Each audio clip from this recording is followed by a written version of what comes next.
Oh, no, he didn't. Girl, yes, he did. The podcast. We are back yet again. Hope y'all are doing well. We're doing really well. We got some exciting stuff that we're going to start planning for y'all. Some virtual events, some live events, but just stay tuned. Make sure you subscribe, make sure you like, make sure you share, make sure you comment. We love comments because it really helps us know that we're not in this thing by ourselves and that somebody's listening. Anybody out there? I was going to say, maybe if I stop singing, we'll have more listeners. So we wanted to have a conversation today. We had a conversation yesterday with one of our married friends, who is a sometimes listener when she finds time. But she's been with her husband. They've been married, 17 but dated for 9 years before that. So more than half her life she's been with her husband. More than half her life. She's in her 40s. But she's been with this man for 26 years. Mm-hmm. And of course, we know that everybody that's married, it ain't all roses. Everybody that's single, it ain't all roses. So it's great to have the conversations with people who are in different situations than you're in. Anybody who's married, well, you know what? I think it's two different kinds of married people. I think there's married people that say, when you gonna get married? And then there's married people that say, girl, don't get married if you don't have to. My grandma was one of those. Don't get married. If you don't have to. Oh my goodness. You don't have to. My grandma was like, I don't understand. And she was married for 63 years to my granddad. But she was like, you pay your own bills. You come and go as you please. Like, why would you get married? And that is a real thought that recently we were talking about how our grandmas and older people stayed in relationships that weren't necessarily great, wonderful relationships, but that's just how it went. Like, where was the woman going to go? She didn't have. What was she going to do? She didn't have a job. She couldn't get a bank loan without a man's name. She could, she couldn't vote. She couldn't get a driver's license. So she needed this old janky man into it. So, but in talking to married friends, and particularly this married friend, she gave us some insight into some things that is probably keeping us single.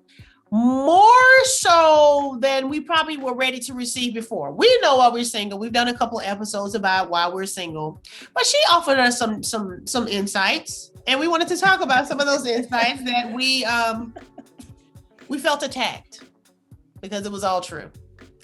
Did we feel attacked? I don't think we felt attacked. It was just like, whatever. Well, no, we identified, right? No, I'm saying, I feel attacked when I know you talk about me. Right.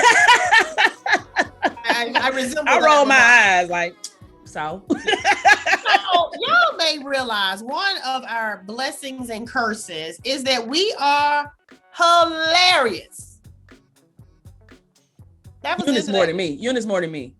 I'm much more funnier than you. Right. No, you are. But what's funny is, we enjoy laughing. We enjoy making jokes. We pick on each other. We can laugh at ourselves, and so it's fun to be around. I know that I can say things. Y'all probably heard me say things to her on the podcast. You're like, I can't believe she said that, and vice versa. And we probably even worse off tape. We are absolutely worse off tape. But it makes it fun. It does. To make fun of people. It does. And I think people who don't know us may listen to us and say, oh, they really don't like each other probably sometimes. Right. And it is actually the affection that allows us to talk about each other. It is, but I just thought about it, and not to get off, I always got something thought when you start talking. We grew up in families like that. We both grew up in families where we were very lighthearted. We if you couldn't joke, you couldn't hang. Don't come over here. Don't get your feelings hurt over here. And it's never malicious. It's never that. To make you feel bad. It's never to tear you down. It is only because it's going to be hilarious if I say this about you. Strictly. It ain't, I'm going to hurt myself. I'm going to make it's, I got to say this. Yeah. Because it's hilarious. Right. So I just said that to say it's deeply rooted. It's not just like. It's very deeply rooted. Yeah. And it's funny because I remember back when I was on TV, one of my coworkers, we had a similar personality and sense of humor, but people thought that we didn't get along on TV because we could jab at each other, and we loved it. It was fun. We were playing, and people were like, I don't like the way they don't like each other. Yeah, I remember that. Yeah, it's like, I don't play with people I don't like. If I don't like you, then I'm not talking to them. I ain't never gonna make fun of you if I don't like you. But if I like you, you're gonna get these jokes. Oh, you about to get these jokes because I like you. But guys, we're realizing, I am more so right now, based on current situation, realizing in the world of dating, I'm gonna have to stop being so funny. because I'm realizing now, like when I say now, I mean like yesterday, that maybe what I see as hilarious and funny and adorable and hysterical might not be being received that way by the guy. Yeah. Yeah. And in my defense, I think I have always thought about it more in the way of it was funny to me. Right. And I can't wait to tell people how funny this was. I had no attachment to it. If I ever talk to that person again, oh, well, this is hilarious to me. And now at the grand old ripe age of 46, and like I said, this epiphany just hit me within the last 48 hours, that sometimes I'm going to have to leave the joke. And that makes me sad. Right. Or let the joke be, because the other part of what our married friend was telling us both is that we may be a bit, which we know we're a little argumentative, you know, when we're trying to prove a point. Let's talk about that though. So we'll come back to that. Yeah. Okay. But no, go ahead and finish your thought. We'll come back to the argumentative part. Oh, well, what she was saying. So in the joke sense, when you've told a joke just as recently and it didn't go over well, you tried to defend the joke. You tried to defend the joke, not only with the person who you told the joke to, but to people you told the joke to afterwards. You tried to defend the joke, and it was no defense. But it wasn't that I tried to defend it. I was defending it. See? Start there. See? I wasn't this is what we talked about yesterday, friend. Okay. So, a couple things. There's a lot of points. So we don't want this to go on for 4 hours, but this is a real personal thing for us. So number one, I wasn't trying to defend the joke. I was defending the joke and explaining why you guys don't understand comedy. Right. That's exactly what you did. So I'm gonna tell y'all exactly what I. But it was 3 against 1. So who was the right one? Okay. Well, it wasn't. I wasn't the wrong one though. Okay. So let me give y'all a little backstory. I'm gonna give y'all the exact thing that happened. Y'all know I'm a comedian. I've been a comedian for 13 years. I write comedy. I see things. I see the humor in most things, whether they're supposed to be funny or not. I told y'all I'm online dating. This guy that I've been talking to is going to fly into town for us to meet, okay? Because he lives out of state. And so he hadn't booked his flight yet. So he said, How long had you known the guy? Because that's a key component. And that's part of the story. 1 week. Okay. So in 1 week of us talking and conversing, he's going to fly to meet me and I'm really excited. Okay. But it's like that trip is like in a month. Mm-hmm. So it's still not here, but the flight is coming up in a month. Mm-hmm. So he had told me he's going to book the flight. He didn't book the flight. Told me he's going to book the flight. Again, this is all within a week. So it really wasn't no long time. Right. So the night before, he said he was going to book the flight. The next morning, when we say good morning, I said, flight booked. He says, oh, I'm going to do it today. So I responded, I'm just going to say what I said, if you're with me, just let me know.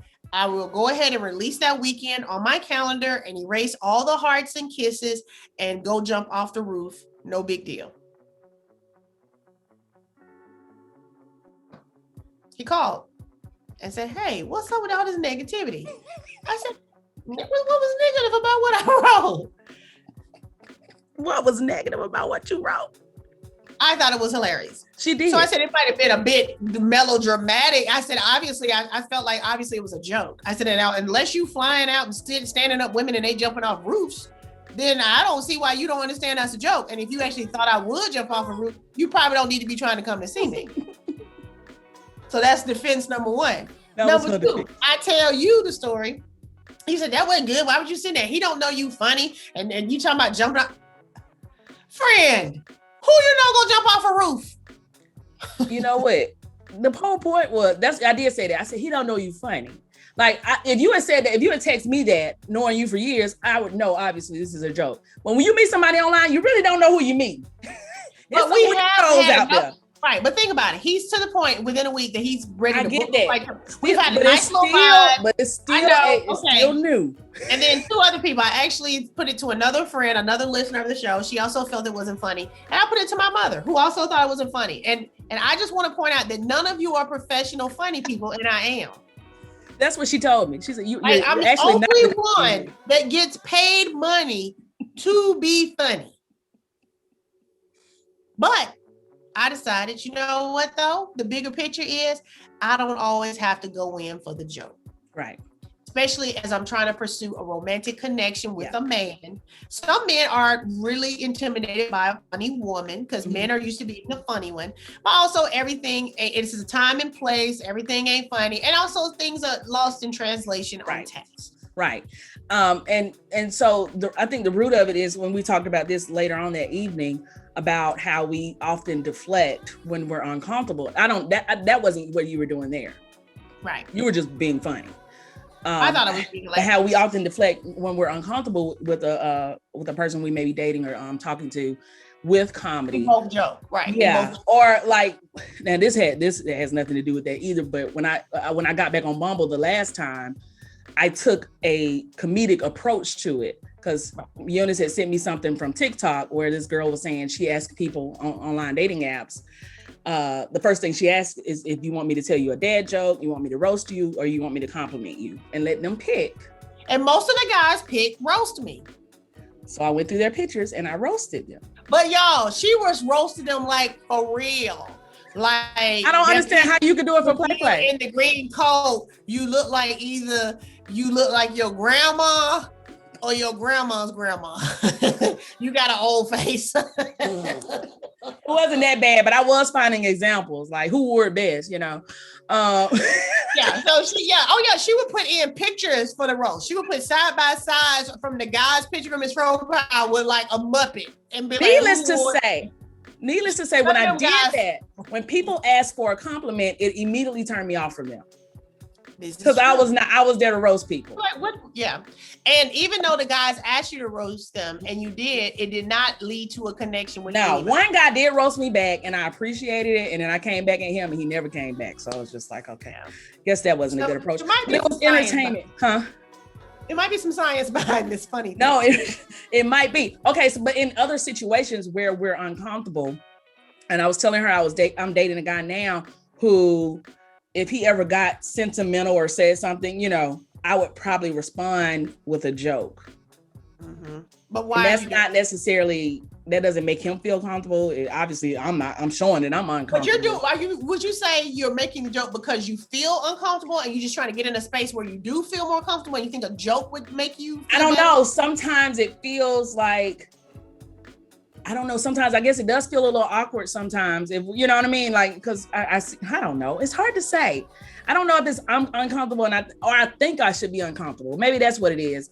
And I'm trying to like lighten the mood a little bit or whatever. I don't know.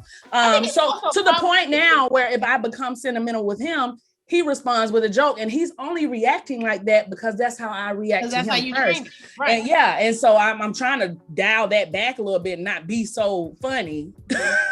But we've always been so hilarious. We've always been the cool kid, Eunice. We've always been the, and I think that we've always been the confident one who didn't have the most money, wasn't the skinniest, didn't have on the newest clothes, and didn't have a man. Yeah. And, exactly. And that was around us. And we was like, listen to this one. Yes, watch this right here.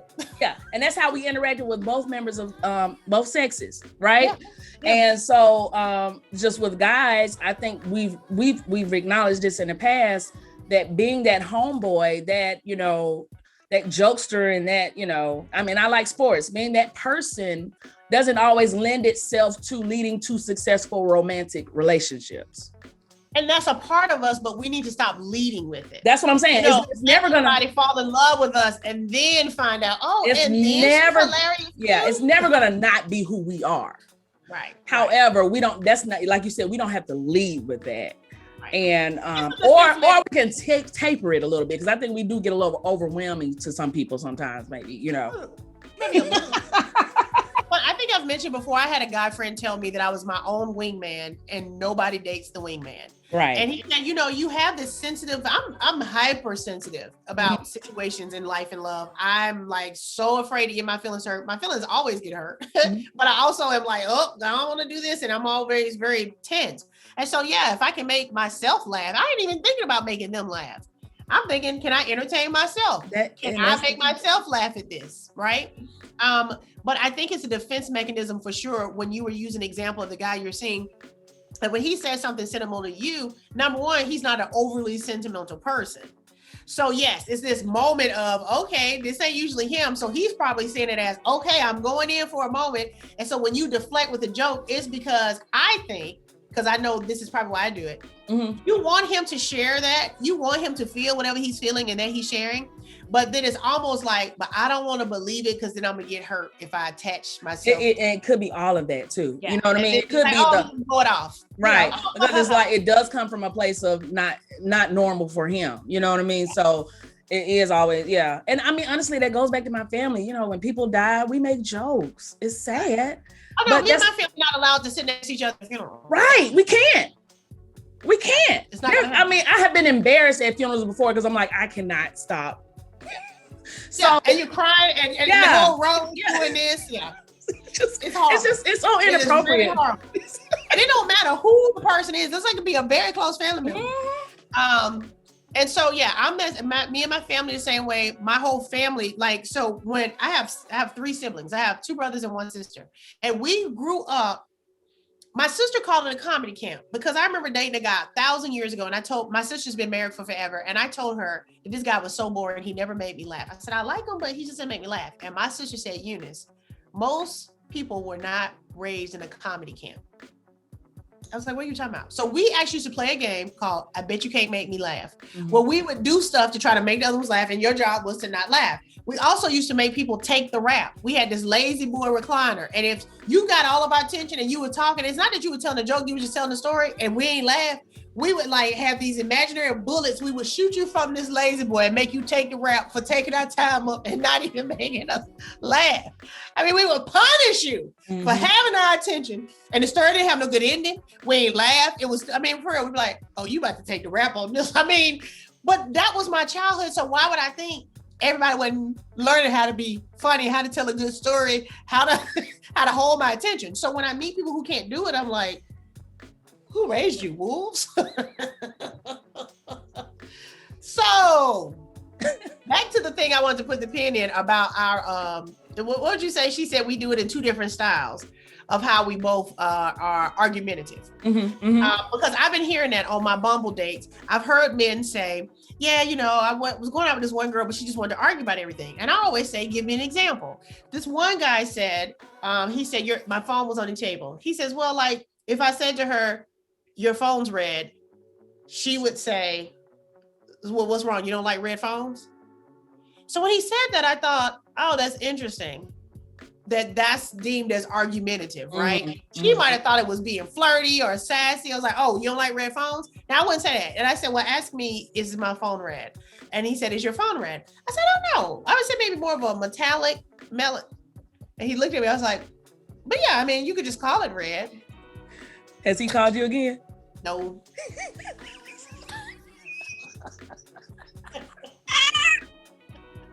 No. I was on a date last week and I was sitting at the bar when the guy met me there, my first time meeting him. And all these dates are from Bumble. I told you in the last episode, we were bumbling through the ages, and the guy had on a, casual. He told me before he got there, he was going to be dressed a little casual. Cool. Thank you for the heads up. And I didn't see until we were going on a walk after dinner that he had on a man bag. It was a crossbody bag. I just so happened was about to film something where we were walking, and I said, oh, wait, do you have on a purse? And he looked at me, he said, no, it's a man bag from Italy. And I said, so because it's from Italy, it's not a purse? Now, I just so happened to get that interaction on tape, and I sent that video to you while I was still sitting on the date because in my mind, this is hilarious, and I got it on tape. Don't ask the question you about to ask. Did he call you again? No. I thought I said don't ask that question. So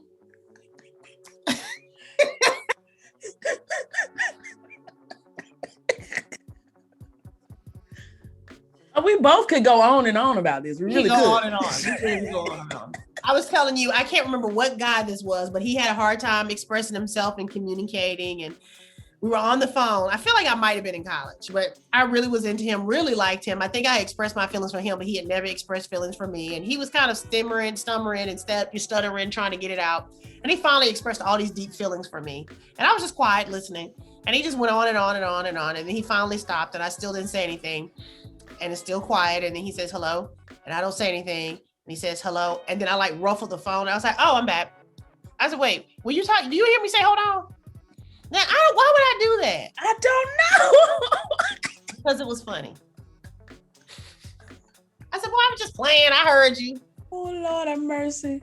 So, as of 48 hours ago, I have retired from my romantic comedy career. My rom-com career is over. Okay? Not over. You're just putting it on pause for now. We're pausing it. I'm pausing it. I'm rearranging my best features. Okay. So I realized me being hilarious is probably not my strongest set of skills in dating. So I'm going to just rearrange that, put that over there. You know, I really can't help being hilarious though. And so now in this current situation where I said I was going to jump off the roof, you know, he sees that I'm funny. He sees that I can laugh at myself. And actually for the past few days, he's been making really good fun of me. And it's been hilarious. And it's actually making me really more attracted to him because most men wouldn't feel comfortable making fun of you unless they feel comfortable. But you normally don't like funny dudes, right? Or people who think they're funny. I don't like people who think they're funny. Right. You're not seeing me dating no comedians. Right. And I hate when people think because I am a comedian, they have to be funny. The reason why him making fun of me has been so funny is because it's really truthful what he's saying, but he's being ridiculous in what he's saying. But I'm like, he doesn't even know how funny this is. He basically thinks I do a lot of stuff. So he just makes up stuff that I'm doing and he don't know I got pictures of when I did it last year. You know, so I'm like, that's so crazy. He's like, yeah, knowing you, you'd be like, oh, I'm gonna paint every room in the house. I was like, well, I did that before I moved in. What? Oh, wait. Oh, yeah, that's crazy, right? Who does that? You know, so I realized that he likes me. He thinks I have a nice personality. So I don't have to be the funny one. And I also am consciously, and I've told you, I am not deflecting any of his pursuits. I'm not deflecting any of his advances. Normally, you know, if a guy says something like, okay, now, you know, I'm gonna do this or I'm gonna marry you, whatever, you be like, boy, please. Okay, we see. Okay, we'll see. And you deflect everything he says. I'm like, oh, yes, I would like that. Okay. To give him permission to keep pursuing me, I'm not gonna make a joke and I'm not gonna say no. Okay. And let me see what happens. We're gonna see what happens. We're gonna see what happens.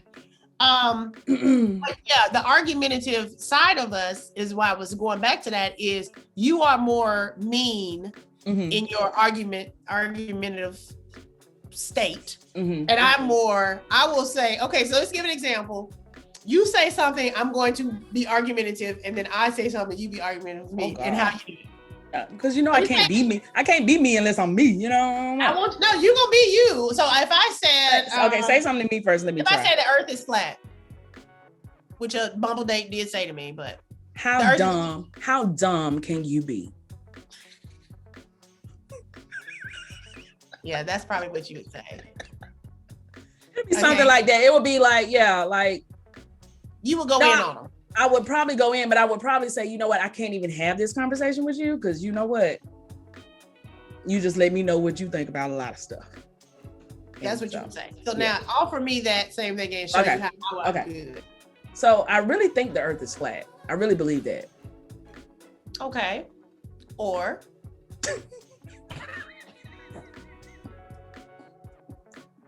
that's usually how I argue. Or it starts with the or. There's something else that is opposite of what you just said that is available as an option. Okay. And so that's how I argue. So you can say anything to me. Oh, well, I think it should be there at 2:00 and all children should eat free and I don't believe in spankings. Or nothing that you just said. Or it could be like what I'm about to say. So that's both of us, but could be deemed argumentative. Which men do not like. And I've heard 2 different Bumble dates about somebody else. And so I am conscious now of, oh yeah, that's fine. Oh yeah, I like that. Right. Oh yeah, sure. Yeah. Because I don't care. And our married friend, you know, when we were giving her examples over dinner the other day, she was really adamant about this. She was just like, they don't like that. And we were like, yeah, but who cares if they don't like it? Who cares if they don't like it? She got 26 years. We sitting up in here on season 3. Season 3 of our podcast. Girl. Yeah, anyway, so we can hear our ridiculousness. Yeah, every day, every week. Yeah, and that's the thing. We laugh about it, and we laugh a lot of times about being single. We we know that part of the reason why people enjoy listening to us is that we not on here crying about being single and it not working out. It's like, yeah, I love them. And the next week, like, girl, bye-bye. It didn't work out. And I think we owe it to ourselves to take ourselves more seriously. I think so too. We owe it to ourselves to. It's high time.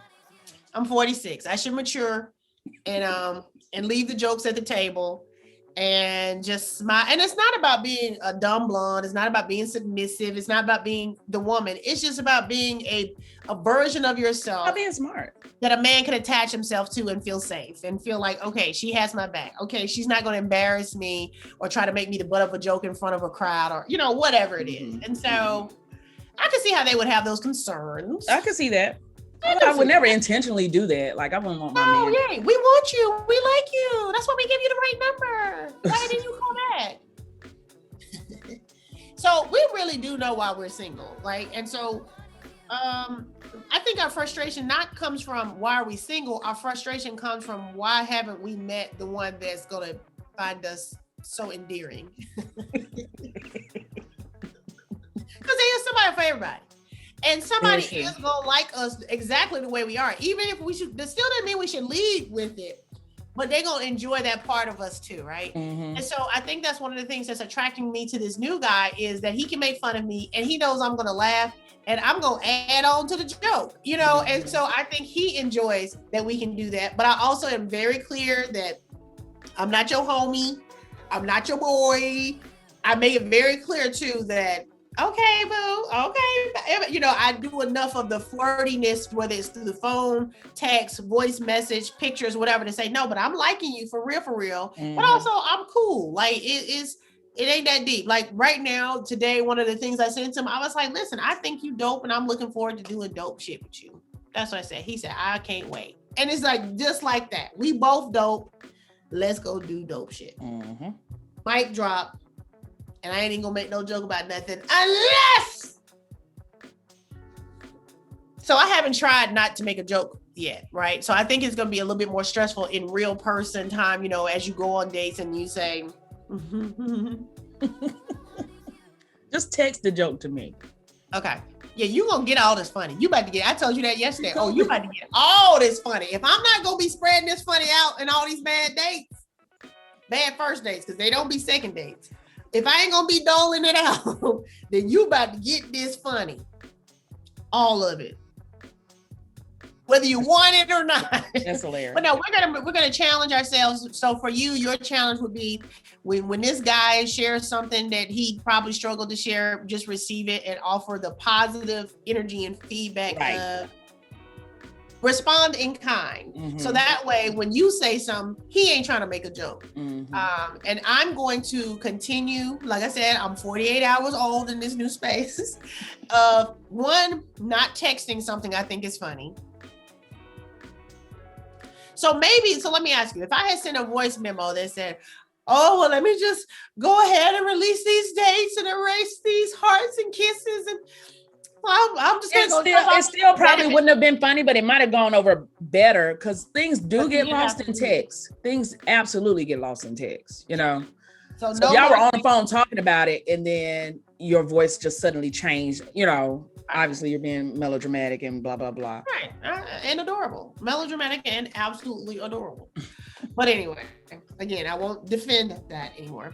But yeah, I think we can just try to grow up a little bit. Maybe it's just maturity. We've been lacking. Possibly. Perhaps. Allegedly. What do y'all think? Do y'all deflect with humor when you're uncomfortable? I think my humor probably serves several purposes for me. One, I think I'm funny. So I just think it's a gift to you that I got to say this funny thing. So I'm genuinely thinking I am entertaining the other person as much as I'm entertaining myself. Two, it's totally a deflection in uncomfortable situations. One of the guys I went out with, he was really into me more so than I was into him. But he was saying things like he was having real serious conversations on the first date. And so I didn't have on my glasses, but I'm gonna show you what happened. I don't know if I told you this. So if I said, he said, I would like more time. I think we have a chemistry, a connection. This is our first date, but I know I probably ain't feeling what he's feeling. And I said, well, okay, let me think about it. And he says, this isn't a time for jokes. So I said, I'm not making a joke. I said, let me think about it. But your face, you're making faces. And so what do? I'm not making faces. You think I'm making faces? Y'all gonna have to look at the YouTube video for this one. This really happened. I'm trying to be serious and you're trying to make a joke and make faces. But I'm not. I said, let me think about it. Oh, Jesus. And did you say the third reason? The third reason is for pure deflect and protect, defense. I don't want to believe you because there's a third reason. You can go hurt my feelings. That's the third. It's a defense. No. Well, then there's 4 reasons. Then pure self-satisfaction. Pure. I felt like that was number one. Number one, because comedy could be. You were talking about giving comedy. There is something about making it like what you did to the store clerk. I don't know if you put that in the beginning of the show or not, but that's just pure self-satisfaction. Like just, I need a giggle. I need a chuckle. Yeah, the store clerk. I was saying that since I'm 48 hours into retiring from my rom-com career, everybody gonna catch it now.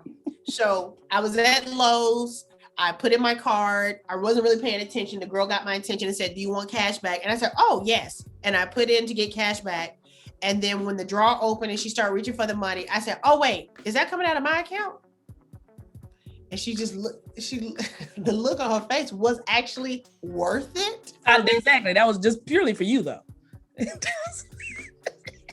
sure she's going to tell somebody on her lunch break what some stupid lady said, But the timing was impeccable. It was great because I wasn't thinking about getting cash back until she suggested. I was like, oh yeah, yes, that sounds good. Wait. When you asked me about cash, was that my money? That was a proud moment for me. You're welcome, cashier at Lowe's. So the reason I didn't go through self-checkout because she needed the moment. Mm-hmm. So kind of like the Pied Piper, just, jokes all around town. Is that the Pied Piper? Did I use that? No, anyway. I don't think that was the Pied Piper. He was probably the Pied Piper played the flute and the rats came out. Yeah, or the kids. Same thing. I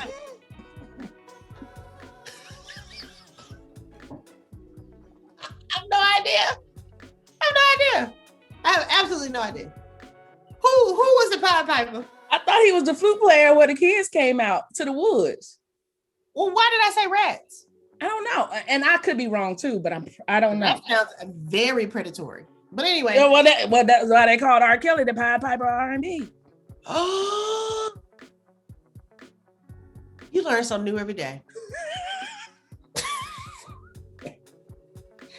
No, he was a rat catcher. He was a rat. He was for rats, right? When the citizens refused to pay for his service as promised, he retaliates by using his instrument's magical power on their children, leading them away as he did the rats. So we were both right.